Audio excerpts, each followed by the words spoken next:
Hi, welcome back to this special edition of Real Talk, where we talk about 2016 and how the market was. Hey, Roger. Mary Kay, it was a good year. It was a very good year, wasn't it? It was the best year of my career. It was the best year. We had a very, very successful, our volume was up over last year, which is really incredible. Yeah, we're going to close just under 80 million.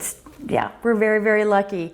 And I thought we'd talk of the market segments that made up our volume. I thought we'd talk geographically about different locations and how they performed. Mm-hmm. Well, we can start, if we look back to the beginning of 2016, I don't know if you remember, but January, it was a kind of a scary month. It was. It was, I would say that the second home market, which is largely what we are, we do primary homes as well, but Sarasota area overall is largely driven, especially at the high end, by second home and third home buyers. And it follows the stock market, which went right down the toilet in January. It did. And it was a little bit scary. So people certainly hit not even just the pause button, but the stop button on buying.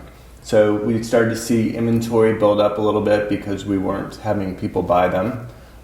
Typically that is a time when you're going to get more homes come on the market anyway. Right. But thankfully, things shifted around in February and March, and we had a really strong season.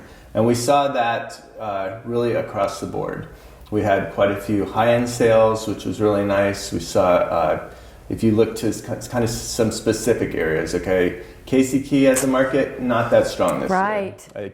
I really, it's almost hard to put your finger on why that's happened. I feel like it tends to be a little bit more of a trendy purchase. If you get Stephen King buying down there, you seem to see a lot of people start buying. As it gets quieter, it just seems to level off. So that market seemed flat.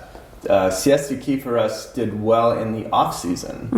I don't know whether that related to there were a lot of people on the roads during season. Maybe that slowed things down also in the purchasing. But actually, the summer fall months for us for Siesta Key were way stronger than the seasonal months. Very unusual. If you look to the downtown Sarasota market, what I noticed kind of looking back to that is everybody would say, looking at it, that it was the hottest market ever. And what I really thought was it was the hottest market for things that came on the market a year before that. Or 2 years even, say like The View, which had this huge pent-up demand because there hadn't been anything in downtown for years. Right. So it continued selling throughout last year and finishing up. And so that and a pocketing of some things like Sansera did really well. But some of the new things didn't. They tried coming to the market and it didn't work out. So it was, and probably the hottest market for actually new sales last year in downtown would be under $1 million. It isn't all these huge things that you see, although you do see something like the Echelon is almost sold out. Right, but just a couple left. That was over a couple year period of time too that it took. So these things, I think people see all this construction and they're like, downtown's booming. Right. Which isn't to say it's not a good market, but I think you kind of need to peel back a couple layers to really see what's going on there. And then there are also quite a few apartments and hotel properties coming too. Right. So you see those cranes, those aren't all residential units that are coming.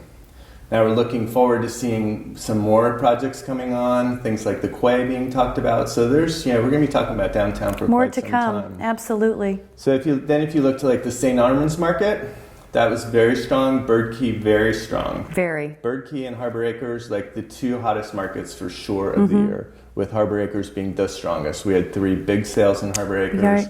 People want to be there. It's kind of the epicenter of downtown.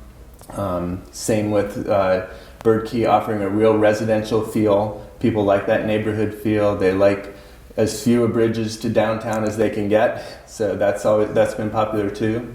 And then kind of summarizing Longboat. We had a very good year on Longboat.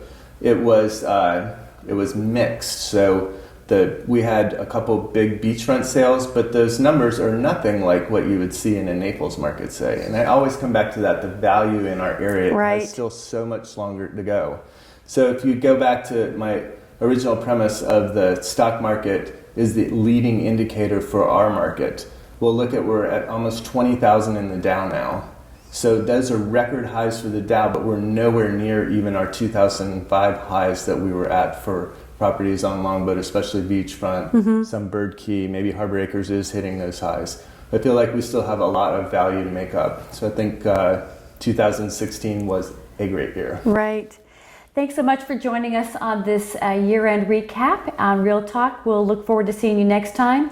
And in the meantime, we hope that you'll visit us often at longboatrealestate.com. Thank you.